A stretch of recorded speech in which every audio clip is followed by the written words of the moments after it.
নমস্কাৰ লক্ষ্য মুহূৰ্তৰ এক ক্ৰীড়া জগতৰ গুৰুত্বপূৰ্ণ খবৰ আইপিএলৰ প্ৰথম তিনিখন মেচত প্ৰথম তিনিখন খেলক নেতৃত্ব দিব ৰিয়ান পৰাগে ৰাজস্থান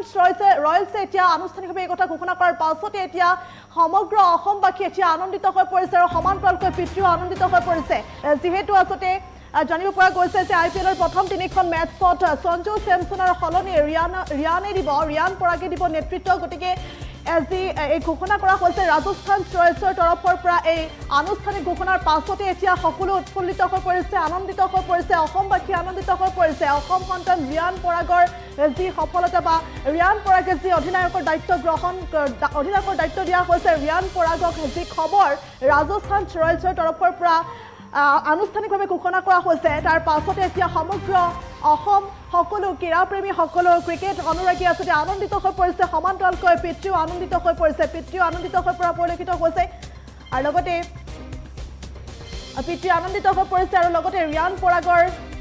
অধিনায়ক হোৱাৰ পাছতে পিতৃ পৰাগ দাস ইতিমধ্যে আনন্দিত হৈ পৰিছে আৰু লগতে সকলো ৰাইজৰে অসমবাসীৰ বা সকলোৰে এতিয়া আশীৰ্বাদ বিচাৰিছে ৰিয়ানৰ বাবে পুত্ৰ ৰিয়ানৰ বাবে আশীৰ্বাদ বিচাৰিছে যাতে যি দায়িত্ব অৰ্পণ কৰা হৈছে সেই দায়িত্ব যাতে সুকলমে পালন কৰিব পাৰে সেই খেল যি অনুষ্ঠিত হ'বলগীয়া খেল সেই খেল যাতে ভালদৰে সম্পন্ন হয় বা যি নেতৃত্ব দিব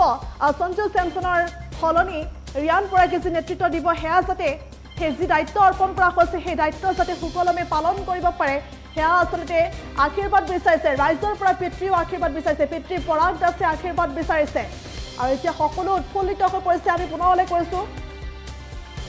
23 মাৰ্চত ছানৰাইজৰ হায়দৰাবাদৰ বিৰুদ্ধে ৰাজস্থান ৰয়েলছক নেতৃত্ব দিব ৰিয়ানে আৰু 26 মাৰ্চত কেকেআৰৰ বিৰুদ্ধে ৰাজস্থান ৰয়েলছৰ কেপ্টেইন হ'ব ৰিয়ান আৰু 30 মাৰ্চত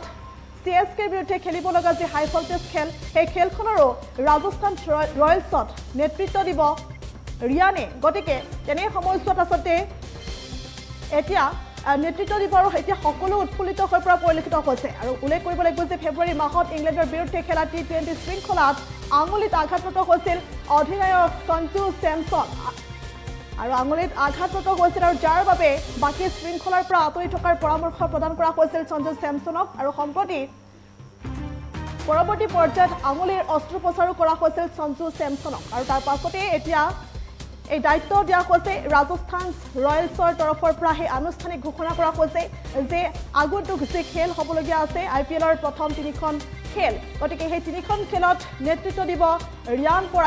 পৰাগে নেতৃত্ব দিব আৰু সেই কথা আৰু আনুষ্ঠানিকভাৱে ৰাজস্থান ৰয়েলছৰ তৰফৰ পৰা ঘোষণা কৰা হৈছে তাৰ পাছতে সকলো আনন্দিত হৈ পৰিছে অসমবাসী উৎফুল্লিত হৈ পৰিছে আনন্দিত হৈ পৰিছে সকলো ক্ৰীড়াপ্ৰেমী ক্ৰিকেট অনুৰাগী ৰিয়ান পৰাগৰ যিসমূহ অনুৰাগী আছে সকলো আনন্দিত হৈ পৰিছে সমান্তৰালকৈ পৰিয়ালৰ মাজতো আনন্দৰ ঢৌ উঠিছে পিতৃয়ে এতিয়া আনন্দিত হৈ পৰিছে আৰু পিতৃয়ে কামনা কৰিছে ৰাইজৰ পৰা সেই আশীৰ্বাদ কামনা কৰিছে যি দায়িত্ব পুত্ৰক অৰ্পণ কৰা হৈছে সেই দায়িত্ব যাতে সকলোৱে পালন কৰিব পাৰে সেই আশীৰ্বাদ বিচাৰিছে এতিয়া ৰাইজৰ পৰা এই মুহূৰ্তত ৰিয়ান পৰাগৰ পিতৃৰ ভাষ্য আমাৰ আছে আমি আগবঢ়াম